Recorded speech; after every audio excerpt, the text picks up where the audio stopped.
Wow, bên trong được tối rất là đẹp luôn. Wow.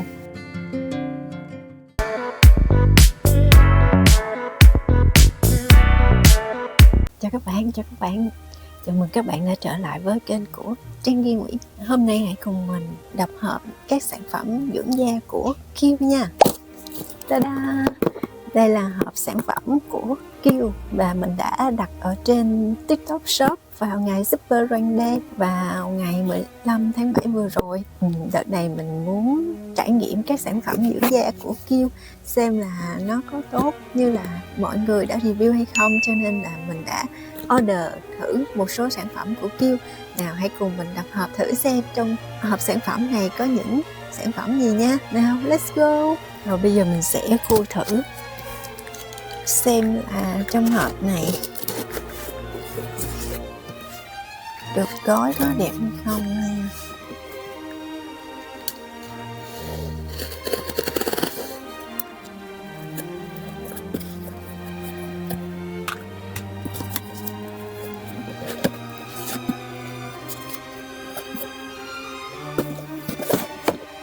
Wow, cái hộp cực kỳ xinh luôn.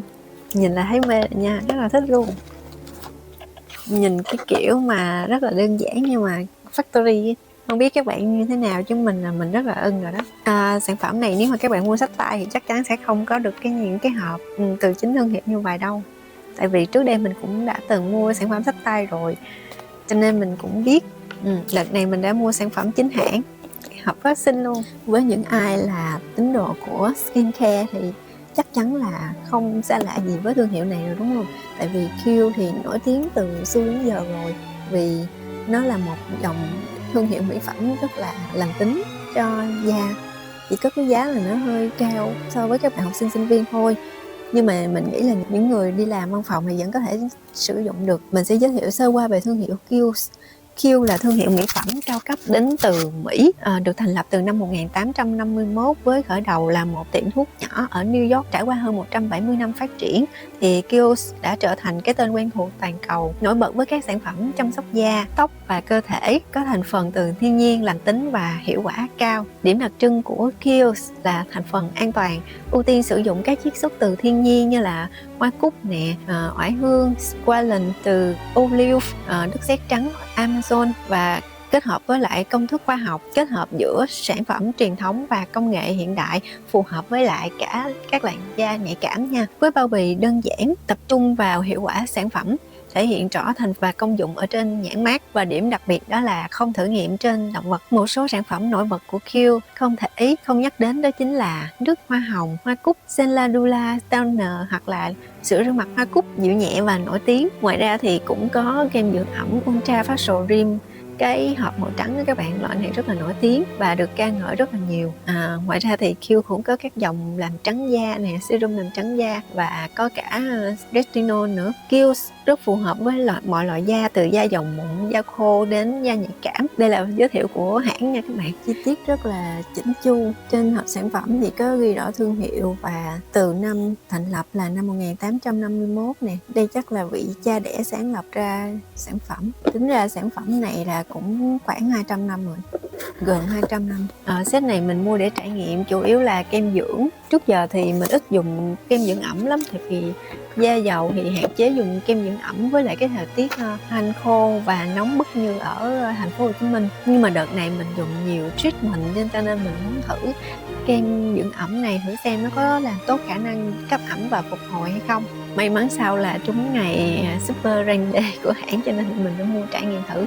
Thì cái này mình đã tự mua bằng chính tiền túi của mình chứ không phải là hãng tặng nha các bạn.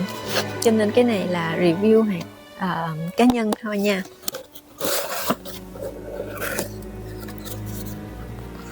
Wow, bên trong được gói rất là đẹp luôn. Wow. Đây.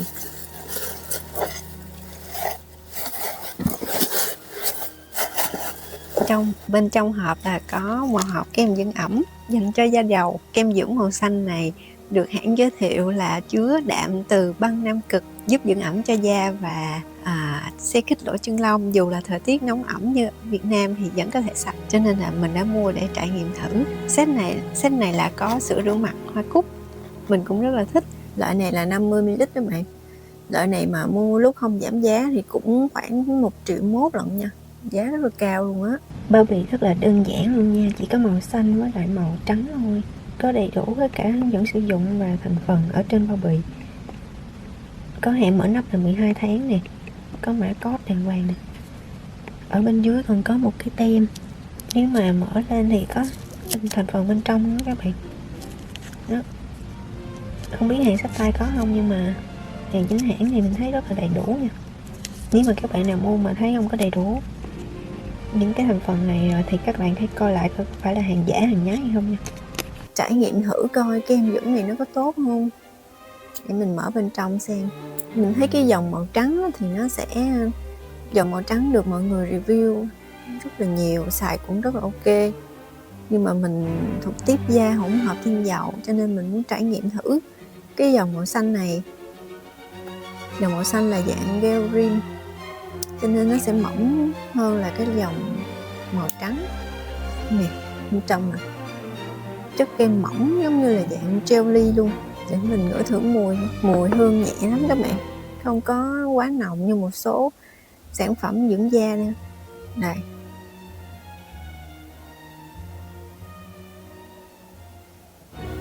trong set này thì được tặng kèm 4 tiếp sữa rửa mặt hoa cúc. Cái này là signature của Q rồi, tại vì cái loại sữa rửa mặt này dùng rất là tốt. Loại này thì mình đã từng dùng qua rồi, dùng rất là thích, dùng rất là phê. Loại này rửa xong thì rất là sạch, nhưng mà không đem lại cảm giác khô căng cho làn da nha. Bởi vậy mắc tiền là cũng đáng lắm đúng không? Nhưng mà nếu mà có điều kiện thì các bạn nên mua cái loại chai to thì nó sẽ kinh tế hơn và tiết kiệm hơn. Các bạn có thể mua cái chai 230ml cũng được. Chai 230ml thì mình dùng được cũng khoảng 6 tháng á. Đợt vừa rồi mình có coi thì ở trên hãng cũng có bán cái loại 500ml kèm với lại toner nước hoa hồng luôn. Giá khoảng có 1 triệu mấy, mình thấy cũng rất là ok. Tại vì bình thường mua một chai sữa rửa mặt 500ml cũng đã 1 triệu mấy rồi, mà mua đợt này được khuyến mãi, vừa toner vừa sữa rửa mặt luôn mà cũng có giá có 1 triệu mấy, thì rất là hời luôn đúng không?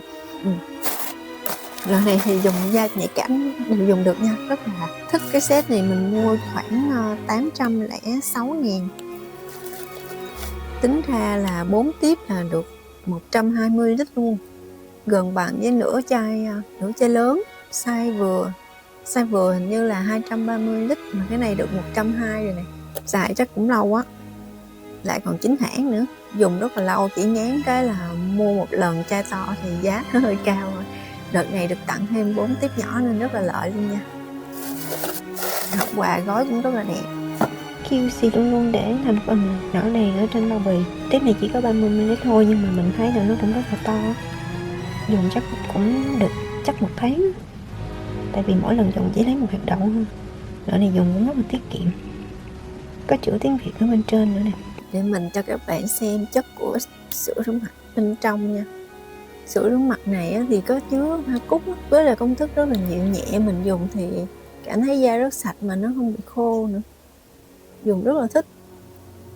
Đây mình sẽ thấm một chút nước rồi đánh ra để các bạn xem. Cái này loại sữa rửa mặt này có mùi hương hoa cúc rất là thơm, mà cái kiểu mà mùi hương thiên nhiên đó, chứ không phải là hương liệu nhân tạo, cho nên nghe được cái mùi cảm thấy rất là dễ chịu nha. Rửa sơ qua thì sạch luôn, mà rửa xong thì cảm thấy là mình còn một lớp ẩm ẩm ở trên mặt, ở trên da nữa nè, rất là thích. Đó chính là nội dung của video ngày hôm nay. Cảm ơn các bạn đã xem video. Đừng quên đăng ký kênh, thích và bình luận ủng hộ mình nhé. Chào tạm biệt, hẹn gặp lại các bạn. Bye bye.